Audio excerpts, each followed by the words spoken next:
இந்த செய்தியை உங்களுக்காக வழங்குவது அருண் மசாலா. 1983 ஆண்டிலிருந்து தரத்துடன் தன்மை மாறாத அறுசுவை சமையலுக்கான அருண் மசாலா.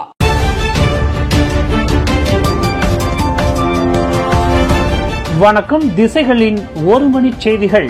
மலேசியா மிக சிறந்த நாடு, அன்வார் மிக சிறந்த தலைவர், அமெரிக்க அதிபர் டொனால்டு டிரம்ப் மீண்டும் புகழாரம். தென்கொரியாவில் நேற்று புதன்கிழமை நடைபெற்ற ஆசிய பசிபிக் பொருளாதார ஒத்துழைப்பு உச்சநிலை மாநாட்டில் மலேசியாவையும் பிரதமர் டத்தோஸ்ரீ அன்வார் இப்ராஹிமையும் மீண்டும் புகழ்ந்து பேசியுள்ளார் அமெரிக்க அதிபர் டொனால்டு டிரம்ப். அந்நாட்டில் தாய்லாந்துக்கும் கம்போடியாவுக்கும் இடையிலான கோலாலம்பூர் அமைதி ஒப்பந்தம் குறித்து பேசும்போது இரு நாடுகளுக்கும் இடையில் மலேசியா ஒரு சிறந்த நடுநிலையராக செயல்பட்டதாக டிரம்ப் கூறியுள்ளார்.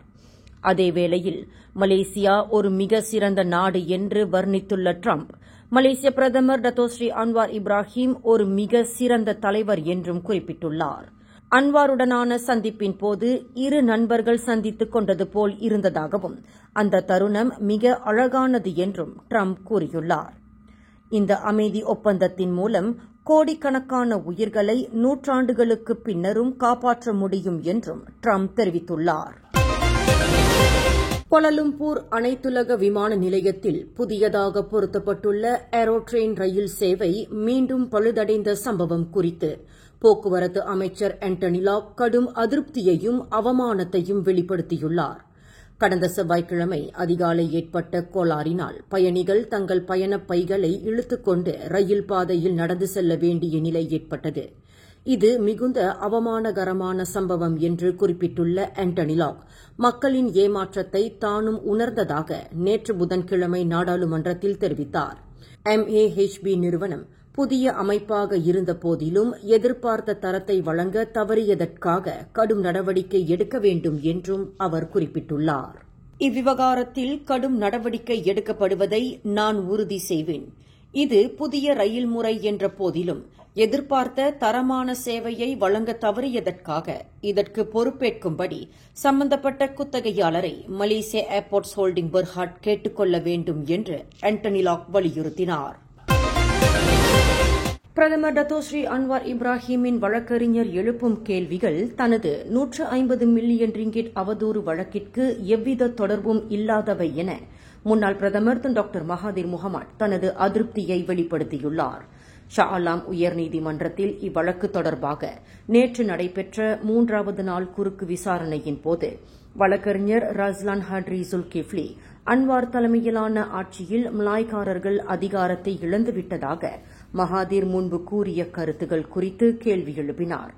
அதற்கு பதிலளித்த மகாதீர், அவர் பிரதமர் என்பதால் அவர் சொல்லும் கருத்துக்கள் முக்கியத்துவம் பெறுகின்றன. மலேசியா இனிமேல் மலாய் நிலம் அல்லாததாக மாற வாய்ப்பு இருப்பதாக அன்வார் கூறியிருந்தார் என்று தெரிவித்தார். இதற்கிடையில் மகாதீரின் வழக்கறிஞர் நிசாம் பஷீர் அப்துல் கரீம் பஷீர் அக்கேள்விகளுக்கு எதிர்ப்பு தெரிவித்தார்.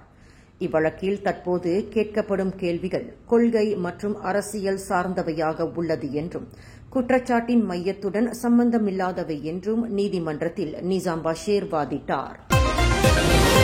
சரிகம்பாங்கானில் கைகள் கட்டப்பட்ட நிலையில் அடையாளம் தெரியாத பெண் ஒருவரின் சடலம் கண்டுபிடிக்கப்பட்டுள்ளது. சரிகம்பாங்கானில் உள்ள ப்ளூ வாட்டர் எஸ்டேட் அருகே நேற்று பிற்பகலில் அச்சடலம் நிர்வாண நிலையில் கண்டுபிடிக்கப்பட்டதாக சர்டாங் மாவட்ட போலீஸ் தலைவர் உதவி ஆணையர் முகமது ஃபரீத் அஹ்மத் தெரிவித்துள்ளார்.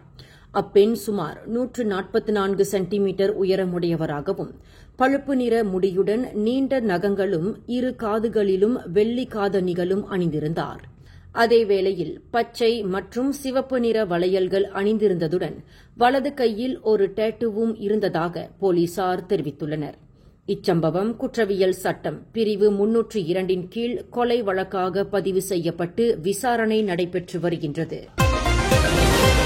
கடந்த 2023 ஆண்டு முதல் இதுவரை 6000க்கும் அதிகமான இணைய மோசடி தொடர்பான உள்ளடக்கங்கள் மற்றும் விளம்பரங்கள் நீக்கப்பட்டுள்ளதாக புக்கிட் அமான் வர்த்தக குற்றப்பிரிவு இயக்குநர் டாக்டர் ருஸ்டி முகமது ஈசா தெரிவித்துள்ளார். PSRC என்ற போலீஸ் சைபர் குற்றங்களுக்கு எதிரான அமைப்பு அளித்த கோரிக்கையின் பேரில் இந்த உள்ளடக்கங்கள் நீக்கப்பட்டுள்ளதாகவும் அவர் குறிப்பிட்டுள்ளார். PSRC அமைப்பானது மோசடி தொடர்பான உள்ளடக்கங்களையும் விளம்பரங்களையும் தினமும் 24 மணி நேரமும் கண்காணித்து வருவதாகவும் ருஷ்டி முகமது தெரிவித்துள்ளார்.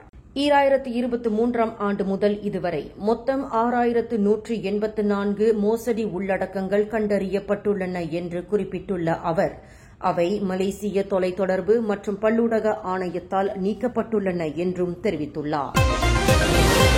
கோலாலம்பூரில் நடைபெற்ற 47வது ஆசியான் உச்சநிலை மாநாட்டில் இந்திய பிரதமர் நரேந்திர மோடி இணையம் வழியாக கலந்து கொண்டதைத் தொடர்ந்து மலேசியாவுடனான உறவை வலுப்படுத்தும் புதிய முயற்சிகளை இந்தியா அறிவித்துள்ளது. இந்திய வம்சாவளியைச் சேர்ந்த மலேசியர்களுக்கு வழங்கப்படும் OCI ஆனது தற்போது 6ஆம் தலைமுறை வரை விரிவுபடுத்தப்பட்டுள்ளதாக அறிவிக்கப்பட்டுள்ளது. அதேவேளையில் இந்திய கல்வி மற்றும் அறக்கட்டளை நிதிக்கு மேலும் 3 மில்லியன் ரிங்கிட் ஒதுக்கப்பட்டுள்ளது. இதனிடையே 47வது ஆசியான் உச்சநிலை மாநாட்டில் இந்தியாவை பிரதிநிதித்து வெளியுறவு அமைச்சர் டாக்டர் S. ஜெயசங்கர் கலந்து கொண்டார் என்பது குறிப்பிடத்தக்கது. பினாங்கு பலே புலாவ் குடியிருப்பு பகுதியில் கடந்த செவ்வாய்க்கிழமை இரவு 7 தெருநாய்கள் இறந்து கிடந்ததை அடுத்து அவை விஷம் வைத்து கொல்லப்பட்டிருக்கலாம் என்று சந்தேகம் எழுந்துள்ளது. இதனைத் தொடர்ந்து அவற்றை கடந்த 1 வருடமாக பராமரித்து வந்த மீனாட்சி கண்ணன் என்பவர் காவல்துறையில் புகார் அளித்துள்ளார். நாய்கள் இறந்து கிடந்த இடத்திற்கு அருகே பிளாஸ்டிக் பை ஒன்றில் அரிசி இருந்ததாகவும் அதில் விஷம் கலந்திருப்பதாக நம்பப்படுகின்றது என்றும் அவர் தனது புகாரில் குறிப்பிட்டுள்ளார். இந்நிலையில் மற்ற தெருநாய்கள் அதை உட்கொள்வதை தடுக்க தன்னார்வலர்கள் உடனடியாக அதை அப்புறப்படுத்தியதாகவும் மீனாட்சி தெரிவித்துள்ளார். தான் பராமரித்து வந்த 7 தெருநாய்களும் வாயில் நுரையுடன் அடுத்தடுத்து இறந்து கிடந்ததாகவும் அவர் குறிப்பிட்டுள்ளார். இந்த செய்தியை உங்களுக்காக வழங்கியது அருண் மசாலா. 1983 ஆண்டிலிருந்து தரத்துடன் தன்மை மாறாத அறுசுவை சமையலுக்கு அருண் மசாலா. மேலும் செய்திகளை தெரிந்து கொள்ள கீழே இருக்கும் பெல் பட்டனை அழுத்துங்கள். உங்கள் மகிழ்ச்சியை வெளிப்படுத்த லைக் மற்றும் ஷேர் செய்யுங்கள். தொடர்ந்து திசைகளோடு இணைந்திருக்க சப்ஸ்கிரைப் செய்யுங்கள்.